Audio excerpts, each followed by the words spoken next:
All right, let's just dive right into this. Welcome to this interactive explainer.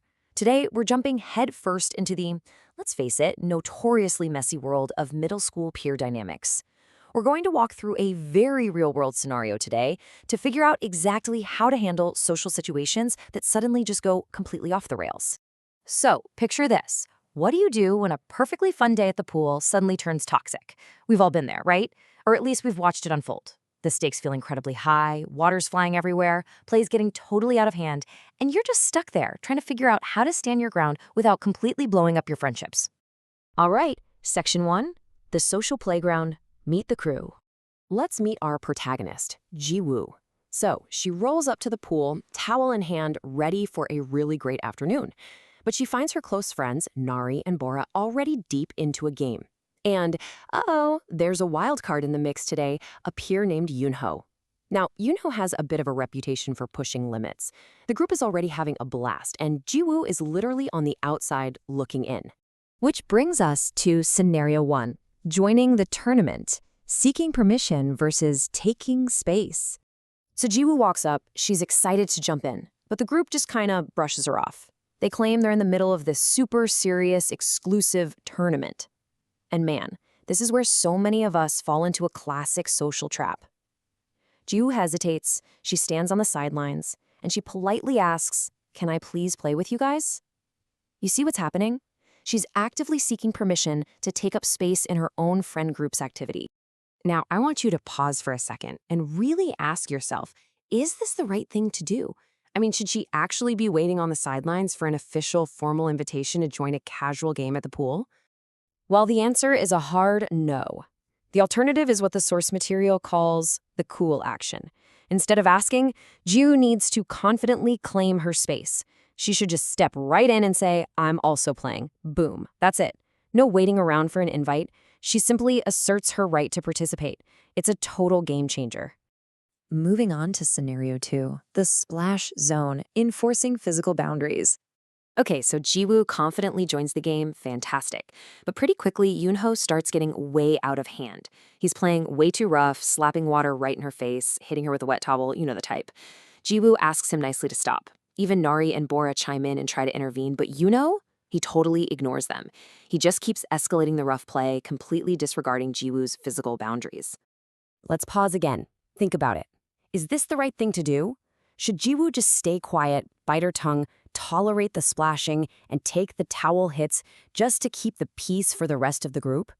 Absolutely not. No way. This brings us to our second cool action, which is incredibly crucial.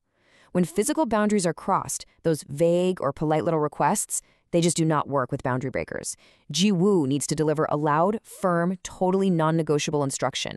Do not touch me. Stay away. And then she has to disengage fully from him. No arguing, no pleading, just an exact, unbreakable script. Now let's explore the tricky fallout in Scenario 3, the all-or-nothing trap, avoiding social isolation. So after the whole pool incident, things get pretty complicated. Nari and Bora, they admit Yoonho was totally out of line. But, well, they kind of lack a spine when it comes to conflict. So they invite him to hang out anyway. Feeling completely unsupported, Ji-woo makes a drastic choice. Her gut instinct is to default to an all-or-nothing withdrawal. She decides to just avoid Nari and Bora completely, basically ensuring she never has to deal with Yoonho again. Time for another hard pause. Is this the right thing to do? Is completely isolating herself from everyone she actually likes a fair or even effective solution to just one person's toxic behavior? This brilliantly illustrates our next core concept. On one hand, we've got the all-or-nothing withdrawal. Ji-woo literally loses all her social connections just to avoid one bad apple. But check out the alternative, the cowl action. It's about separating group participation from an individual boundary. This means she stays in the group, she does the activity, but she completely freezes out the bully. And here is the exact script from the source material that Ji-woo can use to assert this boundary. She says, "You can play with the team, but don't talk to me. I don't want to interact with you." Seriously, this is incredibly powerful.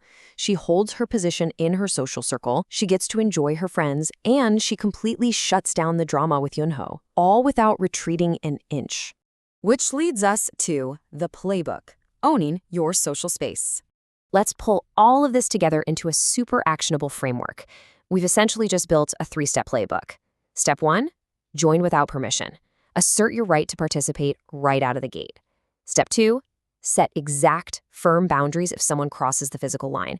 And step 3, hold your position in the group. Don't fall into that all-or-nothing trap of isolating yourself just to avoid one difficult person. Now let's look at the ultimate protective measure here. The source material really emphasizes that to truly insulate yourself from peer drama, you need to build independent skills totally outside of your main social circle. We're talking swimming, tennis, gymnastics, art, whatever it is. Because getting better at things on your own ensures your participation and self-worth are never entirely dependent on one specific clique. You're building an identity that is way bigger than the group. Which leaves us with our final thought for today. Look, the social playground is always going to have its challenges, and there will absolutely always be people out there who test your limits. So, using this playbook, how will you reclaim your power the next time someone crosses your boundaries? Keep these tools in your back pocket, and remember, your space is yours to claim. Thanks for hanging out with me for this explainer, and I will catch you in the next one.